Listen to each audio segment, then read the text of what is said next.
You know, one of the things I like, not as much as fishing, but part of the fishing experience is the whole gearing up process, where you're positioning your power pole, you're putting your rods in the rod holders and things like that. It kind of reminds me of those old sniper movies where they like pop the latches and they open the case up and they put the gun together and they're screwing the silencer on, they set it up, and then the next thing you know, all you see is the crosshair and their intended target.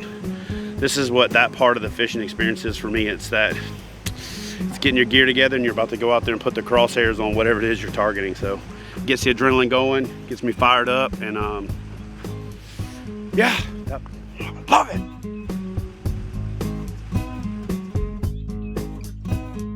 We are here in Chassahowitzka, Florida. I hope I said that right. And I got 3 guys on the prison work release program back here with me that we're taking out fishing today. We're gonna head up the river, crystal clear, beautiful, see if we can find some manatees to show you some of this old Florida beauty, and at the same time, head back up to the spring and try to find some snook. Try to find some big snook. To me, hunting and fishing are like the same thing, because we're hunting right now. Hunting and fishing go together like, you know, peanut butter and jelly, like Laverne and Shirley, you know, like Obama and recession, you know what I mean? Like Trump and controversy. I'll balance it out for the conservatives and the liberals. There you go.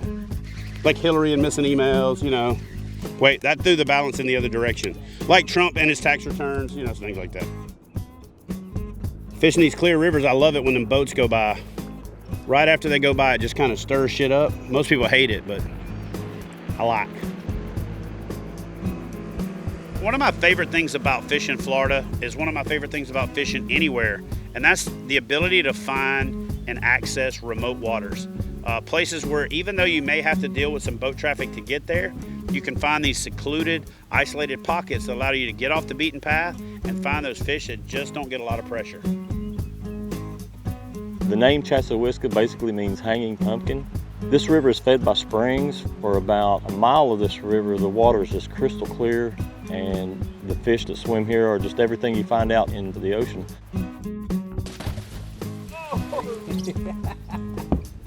At this time of the year, they move up in here because of the warmth of the springs. The water stays a constant 72 degrees. So it's hard telling from cast to cast, you know, whether you're going to catch a jack or snook or a mangrove snapper or a redfish. So it's pretty fun. I love the variety.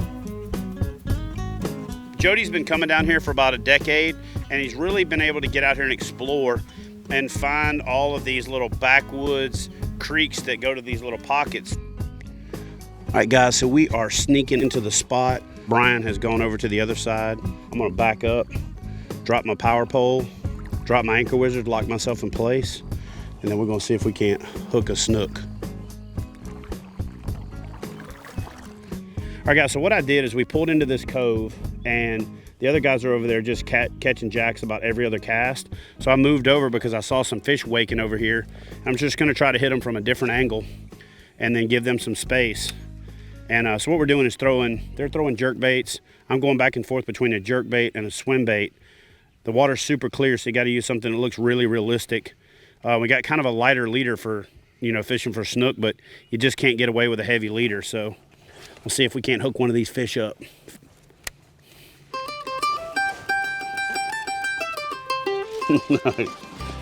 Nice.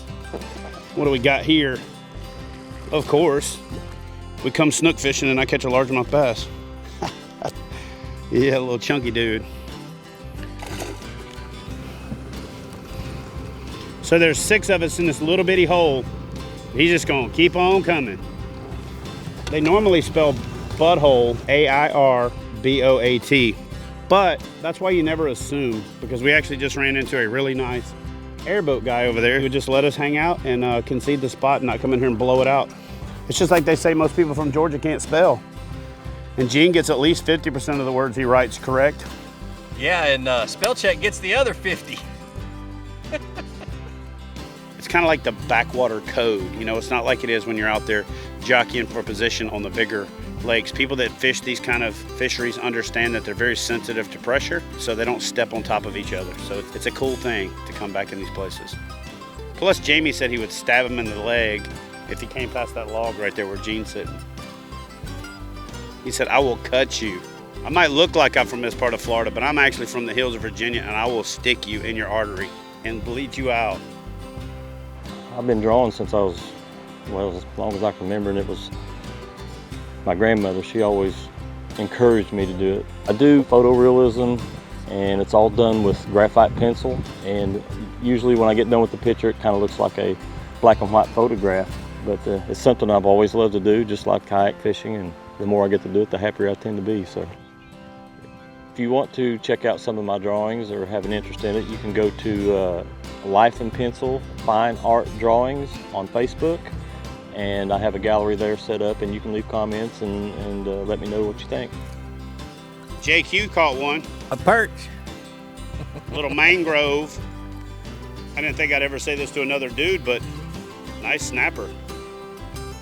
I first met Jody through the Kayak Bass Fishing Tournament Series, but we've become good friends. We spend a lot of time on the phone talking about fishing and the tournament series, and it's kind of matured into, you know, a full-blown friendship. Love fishing with the dude. He's intense. He's super knowledgeable, and if you see his name on the registration of a tournament, be afraid. Be very afraid, because if he's in it, he's got a pretty dang good chance of winning it. So Jody, I noticed you got like an irregular retrieve, but it's also regularly irregular, if that makes sense. How do you set your cadence? Set it to music. This one right here is a Cheap Trick Surrender. That's what I've been doing wrong. I've been out here doing Justin Bieber, Love Yourself the whole day. No wonder I'm catching them little skinny juveniles. Yeah, exactly. Right species, wrong size. It's all right. But that's a line sider right there, the old Snook. We're gonna get her up. Go tell your fat sister I said we're here. That's right. Big fat fatty. Old MacDonald. Hey, I've used Old MacDonald. Riding on a, yeah. I've used Old MacDonald had a farm. I've never heard that riding on a something Old thing. MacDonald had a farm. E-I-E-I-O. E-I-E-I-O. With an oink oink here and an oink Oink there. there. Here a oink, there a oink, everywhere an oink oink. Yeah. One thing to remember when you get into a place like this that has a lot of fish that are just stacked into one hole is there's going to be ups and downs when it comes to the bite. So when you get in here and the bite stops, don't move, just sit there, anchor down, keep making cast. You'll catch 2 or 3 of them, and then then all of a sudden the bite will kick back on. You'll start hammering them hard.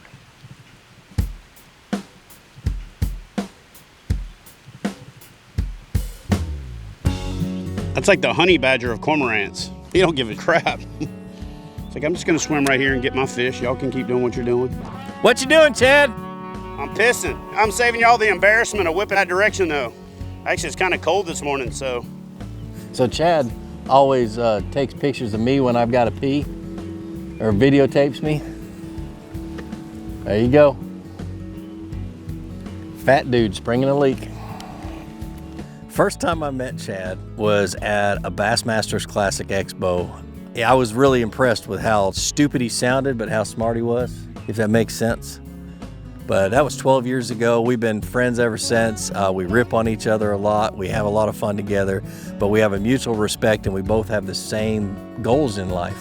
And that's to introduce as many people as we can into fishing and get as many people as we can on the water, whether it be in a kayak or a boat. Just get people out here to enjoy what we have grown up enjoying. So I'm not exactly sure if Gene understands that your PFD is not a baby bib, right? Or I don't know if it's just that he can't contain the gut and it just forces the PFD up around his neck. But I love fishing with Gene. I learn a lot from him. We exchange information. We use that information to kind of teach other people to fish, and maybe I should teach him how to wear his PFD.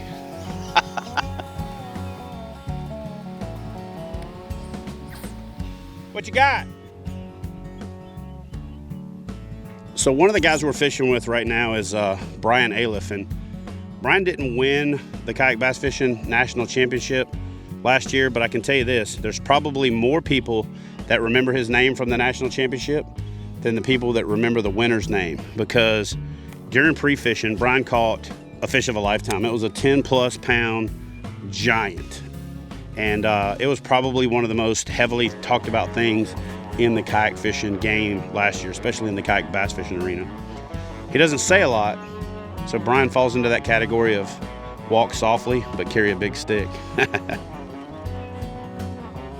was casting up 1 to 2 foot of water, working it parallel.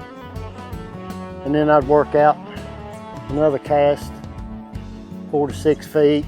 And then I'd make another cast out in 10 to 12, working my way down it. About halfway, I thought I'd just hit one of those rocks. I mean, it was just thump, solid. And I just pulled on it a little bit, the line moved. So I set the hook, it come up, broke water. Mouth looked like a 5-gallon bucket. It was a pretty short fight, come up right by the boat. It was 25 inches long, weighed 10 pounds, 6 ounces. Caught it on a 412 spinnerbait with a little swim bait trailer.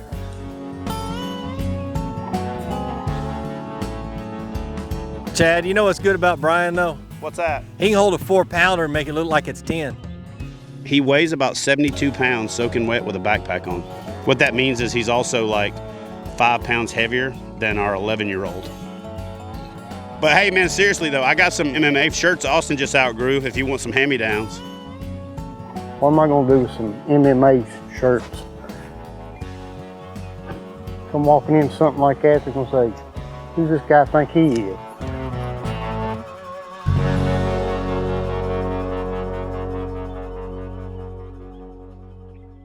What I'm gonna do, guys, is turn the camera around and I'm gonna stand up and I'm gonna put the camera up here so you guys can see what I see. All right, guys, so we're gonna get this jerkbait out there in the mix. Awesome. All right, dude, congratulations. That's a snook. That's my first snook. And it's just like bass fishing. They jump and they fight. All I did was I switched to a jerkbait, a little shallower running jerkbait that There we go. Shallower. Yeah, oh no! And that's how you lose one. Awesome. Oh! Oh my gosh! So the thing is, you can't get away with the leader in here because the water's so clear. Man, on those big snook, they don't have to do everything but pull a knife on you to get away because they already have a knife on their gill plate, so. Ah! We're fishing about 5 feet of water, and we've got one of my favorite baits, actually my namesake, it's a fluke. And I always keep in my box a bunch of different sized lead nail weights. And I want to keep this thing down close to the bottom, and it's almost impossible to do without doing this. You take that nail weight, you stick it just above the hook, and then fish the bottom, bounce it off the bottom, and get it close to the bottom, and they'll pin it up against the bottom. You set the hook, and you got fish on. There's something. Oh. I got a Flukemaster. Let go so I don't have to break that 13 rod.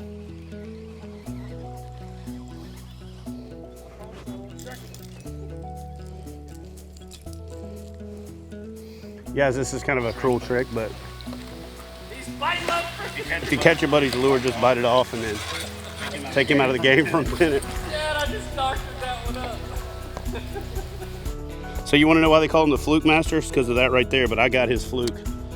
So you guys comment in the comment section below, and I'm going to give away a Flukemaster edition fluke right there. You'll have that one. All right, guys, so here's the deal. I don't know if I'm gonna be able to get away with this, but I don't feel like donating lures to the Snook the rest of the day, so I tied on a Seaguar leader right there. Make it kind of Snook proof. Let's see if I can get it to eat it. Fish on. Oh, nice. Well, that's what we're looking for, but just in a smaller version. So guys, if you're normally used to reaching down and sliding your hand behind the gill plate of a fish, don't do it with a Snook. So the main reason you don't grab a Snook behind the gill plate is that gill plate, as it's flared out right there, it's how they cut leaders, but they'll also cut anglers pretty good. For the most part, your trophy snook are those 40+ inches when you're fishing the flats and the ocean. But catching one in this shallow, clear water, being stealthy enough to not spook them, throwing the right presentation, getting away with setting the hook and them not cutting the leader on you, and landing a 30+ inch snook in this environment, it's a testament to skill, and it's definitely a test on your tackle, but it's fun. You know, when I think about kayak fishing, you know, that's what I think about. Fishing in places and catching them where others can't. So Jody got him a slaunch snook. Look at this thing right there. That's a big old line sider right there, especially for the backwater, skinny water. That's a good one. You know, whenever I'm not fishing, I dream about fishing. But apparently, Gene dreams about fishing while he's fishing. He's all tuckered out. All right, Jody, I think we need to hit the road and head on out of here now that Gene's all rested up. That way he won't be grumpy at dinner. Well, he'll still be grumpy at dinner. Won't be as grumpy at dinner.